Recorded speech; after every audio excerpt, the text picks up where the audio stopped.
अस्सलाम वालेकुम भाई।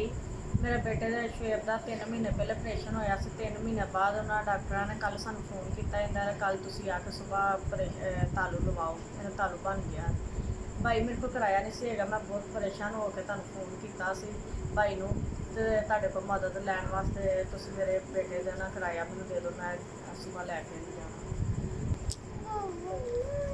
भाई। ये 3000 रुपया मैं किराया मिले भी मेरे बेटे का सुबह मेरे हस्पताल लैके जाना वे तो केरा भी भैन भरा मैनू किन्ने भी भेजे ने पैसे। अल्लाह उन्होंने सेहत तंदुरुस्ती देवे, अल्लाह उन्होंने जिंदगी देवे।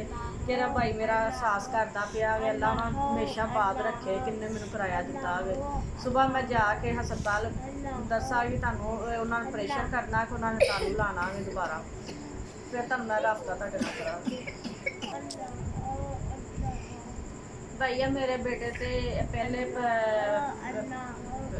इलाज ते पैसे लगे से 1,05,000 रुपया, हूँ 3,000 रुपया हूँ भी रहा 1,08,000 रुपया मेरे बेटे ते लग गया।